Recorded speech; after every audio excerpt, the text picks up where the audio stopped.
@LFALIAJ. Je vous ai raconté le plus long covoiturage de ma vie ou pas ? Jamais vécu un tel malaise et une telle envie d'ouvrir la portière sur l'autoroute, de me jeter tellement j'étais mal. Tout commence à Clermont-Ferrand la veille. Une pote de promo de M2 aussi en thèse m'héberge le temps de mon séjour et on discute de pourquoi les covoites c'est certes pratique et pas cher, mais aussi un long moment douloureux où la mort nous apparaît une alternative crédible. Parmi mes nombreux arguments super pertinents, je dis que j'en ai plein le cul, qu'à chaque small talk de covoite, quand je dis que je fais psycho, on me lâche les habituels « Waouh, ou là je vais faire gaffe à ce que je dis » ou « Haha bah vas-y analyse-moi » Au secours, aidez-moi. Interlude, si quelqu'un vous dit faire psycho, contentez-vous de lui répondre « Ah cool, rien de plus, rien de moins, stop, être relou ». Petite ellipse temporelle, je me retrouve le lendemain dans mon covoiturage retour pour Toulouse, environ 4h30 de voiture par cet itinéraire. C'est une conductrice et l'autre passager est un ami à elle. Je me cale à l'arrière tranquille et j'attends avec impatience le small talk pour vite en finir et dormir si possible car, avouons-le, c'est la meilleure chose à faire en covoiturage. Le small talk arrive et inévitablement on me demande ce que je fais dans la vie. Donc là j'esquive, je dis « je suis en sciences humaines ». Mais évidemment ça ne leur suffit pas. Et ah ouais, quelle discipline exactement ? Vos races là. Donc je réponds psycho parce que bon, ça allait bien finir par se savoir à un moment ou l'autre. Autant vite abréger mes souffrances. Notez que je n'ai pas dit « et vous ?» parce que je n'en ai rien à foutre et que cette simple question aurait pourtant tout changé. Vous allez comprendre par la suite. Donc là, inévitablement à nouveau, la conductrice me répond sans rire, vraiment. Ah, ou là, je vais faire attention à ce que je dis alors. Vous voyez Hulk quand il se vénère ?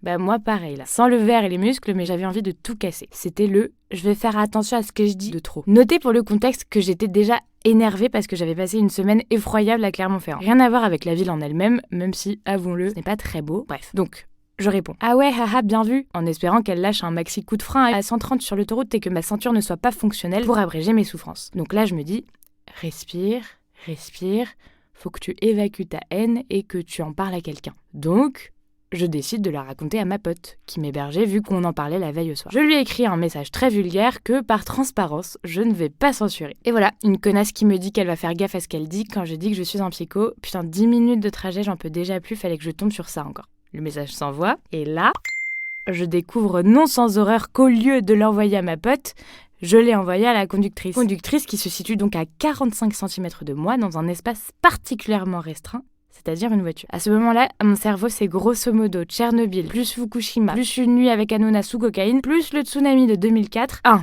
Il reste 4h30 de trajet. 2. Peut-être regarde-t-elle son téléphone en conduisant. Ne le faites pas, c'est interdit. 3. Peut-être allons-nous faire une pause. Donc là, il me faut une stratégie. Je dois faire quelque chose. Je ne peux pas prendre le risque de me prendre une mauvaise note sur Blablacar.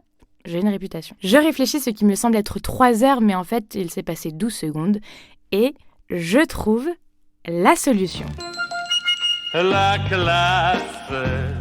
Avant, sur Blablacar, fallait envoyer un code au conducteur pour encaisser la maille. Mais généralement, ça s'envoyait plutôt vers la fin. Mais là, bah les couilles, pas le choix, je dois mettre mon plan à exécution. Je décide donc de lui envoyer environ 120 fois le code. Habile, non ? Sauf que son tel est sur vibreur. Donc